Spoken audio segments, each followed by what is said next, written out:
내게는 문제의 방으로 돌아가 깨끗이 정리할 도덕적 의무가 있다.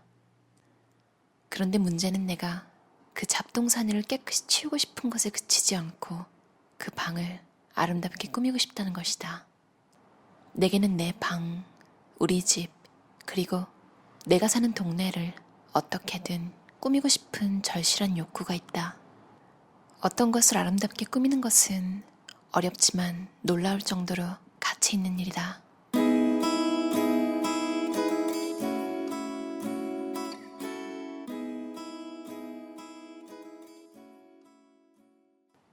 조던 피터슨 작가의 질서 너머라는 책에 법칙 8, 방 하나를 할 수 있는 한 아름답게 꾸며보라. 읽어볼게요. 방을 청소하는 것으로는 부족하다. 나는 사람들에게 세상을 탓하기 전에 방부터 정리하라 라는 말로 유명해졌다. 평범한 충고였지만 내가 꽤나 진지했고 방 청소가 생각보다 훨씬 어려운 일이라는 점이 그 인기에 한몫한 듯 싶다. 나는 거의 3년 전부터 내가 일하는 방을 제대로 정돈하지 못했다. 그동안 나는 정치적 논쟁에 휩싸였고 베스트셀러 작가가 되어 세계를 돌아다니느라 우편물은 산더미처럼 쌓였고 줄곧 질병에 시달렸다.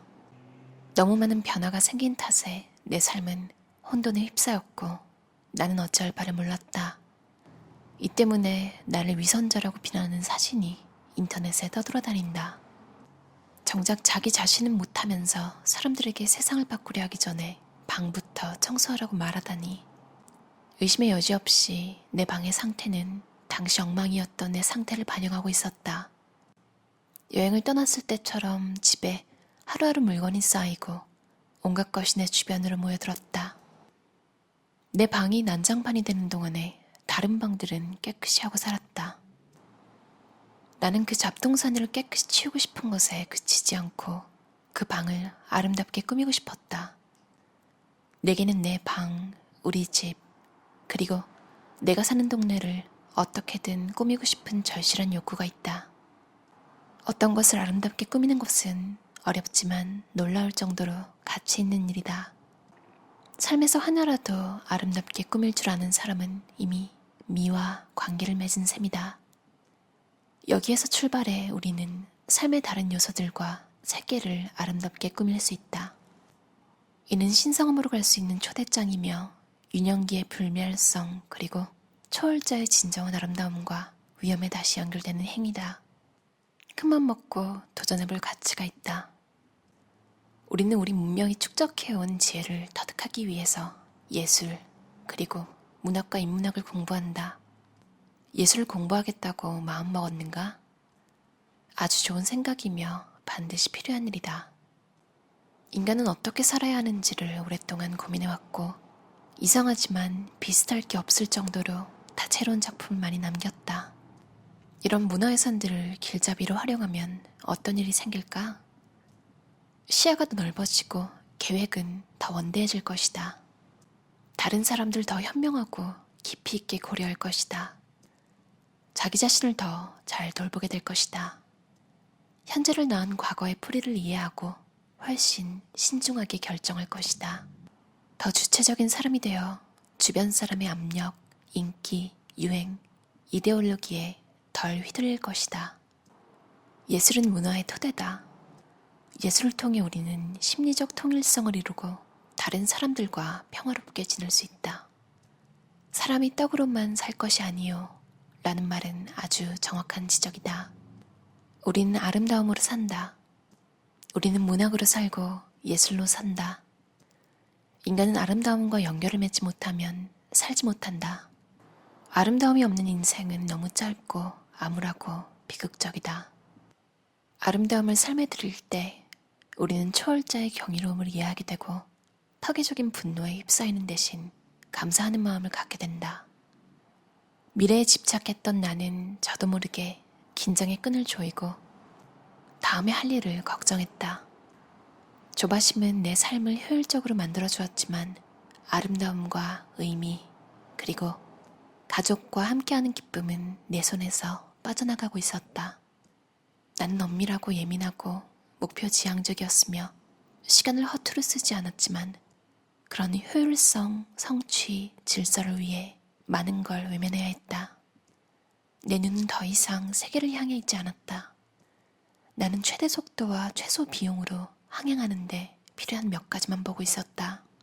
전혀 놀라운 일이 아니었다. 나는 성인으로서 책임이 있었고 일은 힘들었다. 가족을 돌봐야 했기에 현재를 포기하고 미래를 바라봐야 했다. 하지만 어린 자식들과 함께 있으면서 그들이 현재에 깊이 몰두하고 주변에 있는 것들에 매혹되는 것을 보고 있자니 내가 어른이 되면서 얼마나 많은 것을 잃어버렸는지 처절하게 깨달을 수밖에 없었다. 실제로 어떤 이들은 유년기의 황홀한 눈을 잃지 않는다. 특히 예술가들이 그렇다. 그러니 예술가리라. 영국의 화가이자 판화가이자 시인인 윌리엄 블레이크도 그런 사람이었다. 블레이크는 나이 들수록 주변 세계를 희미하게 지각하는 우리와는 아주 달랐다. 시인은 누구나 눈으로 볼 수 있는 것을 마음의 눈으로 본다. 우리는 위대한 그림을 찬양한답시고 그림에 장식이 많은 사치스러운 액자를 두르지만 사실은 그렇게 함으로써 그 영광이 액자 안에서 끝나기를 바란다. 그 경계짓기, 그 테두리 때문에 우리에게 친숙한 세계는 변하지 않고 원래대로 남겨진다. 우리는 아름다움의 한계를 부과해 그 아름다움이 밖으로 뻗어나와 익숙한 모든 것을 어지럽히는 걸 원하지 않는다. 예술가는 홀로 변경에 서서 모르는 것을 아는 것으로 변화하는 사람이다. 그들은 자진해서 미지의 세계로 뛰어든 뒤 거기서 한 조각을 떼어내 이미지로 변환한다. 춤으로 변환하기도 한다. 자신에게 드러난 세계를 말이 아닌 몸동작으로 표현해서 전달하는 것이다. 연기를 하거나 그림을 그리거나 조각을 할 수도 있다. 각본이나 소설을 쓰기도 한다. 그 모든 것이 이루어진 뒤에 지식인이 나타나 철학과 비평의 이름으로 작품의 표현과 법칙을 추상화하고 조리 있게 설명한다. 창조적인 사람이 도시에서 하는 역할을 생각해보자. 일반적으로 그들은 약간 궁핍하다. 예술가로서 상업적 성공을 거두기가 현실적으로 매우 어렵기 때문인데 사실 그런 가난은 예술의 동력이 되기도 한다. 그들은 도시를 탐험하고 한때는 좋았으나 지금은 쥐가 돌아다니고 범죄가 만연할 법한 지역을 발견한다. 그들은 이곳저곳 찾아다니고 살펴보고 뒤적이면서 이렇게 생각한다. 조금만 손을 보면 멋진 곳이 될 수 있겠는걸? 예술가는 그 동네로 이사해서 중고 자재로 화랑을 만들고 작품을 전시한다. 덕분에 동네가 약간 세련되어진다. 아주 위험했던 곳이 점차 활력이 넘치는 곳으로 변모한다. 그러자 커피숍 하나가 생기고 색다른 옷가게도 문을 연다. 그런 뒤 젠트리파이어, 즉 빈민가를 고급화하는 사람들이 들어온다. 그들도 창의적인 부류지만 예술가보다는 보수적이다. 이어 개발업자가 나타난다. 잠시 후 체인점이 생겨나고 중산층이나 상류층이 자리 잡는다. 이제 예술가들은 떠나야 한다. 임대료를 낼 수 없기 때문이다. 예술가는 이해하지 못하는 어떤 것과 싸워야 한다. 그렇지 않으면 예술가가 아니라 그저 포즈를 취하는 사람, 낭만주의자, 되게 낭만적 실패자, 자기도취에 빠진 사람 또는 삼류배우에 불과하다. 진정한 예술가는 자기만의 독특한 방식으로 자신의 직관에 사로잡힌다. 형언할 수 없는 경외감을 불러일으키는 것이 비로소 구체성을 띠는 한편 더없이 풍부한 초월적인 힘은 그대로 유지된다. 이것이 예술의 역할, 예술가의 역할이다. 예술은 탐험이다. 예술가는 사람들에게 보는 법을 가르친다. 아름다움은 우리가 잃어버린 것으로 다시 우리를 인도하며 무엇이 냉소주의를 영원히 막아주는지 상기시킨다. 아름다움은 목표로 똑바로 나아가게끔 우리에게 손짓한다. 아름다움은 더 작은 가치와 더 큰 가치가 있음을 상기시킨다. 사랑, 유희, 용기, 감사, 일, 친구, 진리, 우아함, 희망, 미덕, 책임 등 많은 것이 인생을 살만하게 한다. 하지만 그 중에서도 으뜸은 아름다움이다. 방 하나를 할 수 있는 한 아름답게 꾸며보라. 맞아요. 사실 모든 사람이 예술가라고 생각하거든요. 모두가 정확하게 표현할 수 없지만 뭔가 느끼는 감정 같은 걸 표출해야 하는 그런 욕구가 있잖아요. 그런데 그 표출하는 방법이 사람마다 좀 다른 것 같아요. 글을 쓰는 걸 좋아하시는 분은 글을 쓰고, 그림으로 표현할 수도 있고, 춤, 연기, 음악으로 표현할 수도 있고요. 사람마다 꼭 한 가지 메소드만 있다고 생각하진 않고요. 그리고 꼭 예술적으로 보여야 하는 일도 아닌 것 같아요. 미니멀리스트들로서는 비움으로써 뭔가를 표현할 수도 있다고 생각하고요. 그리고 사람이 표현하는, 그리고 만족스럽게 표현한다는 그 기준이 그걸 표현하는 사람이 아름답다고 느꼈기 때문에 만족하는 거잖아요. 그리고 사실 많은 성공한 사람들, 뭔가를 이룬 사람들, 더 쉽게는 그냥 시작하는 이유조차 사실은 어떤 게 좋아 보였기 때문이 많잖아요. 어떤 게 아름다워 보였기 때문에. 가끔은 논리적인 이유들이 삶을 설명하기도 하지만 인간이 그냥 본능적으로 끌리는 건 아름답다고 느끼는 것들인 것 같아요. 제가 예전에도 한번 말한 적이 있는데 호주에 처음 왔을 때 되게 외롭고 되게 슬펐거든요. 그런 날이 있었는데 그때 하필 강가에서 불꽃놀이를 하고 있었어요. 너무너무너무 예쁘더라고요. 에펠탑을 처음 봤을 때 그런 느낌을 받았거든요.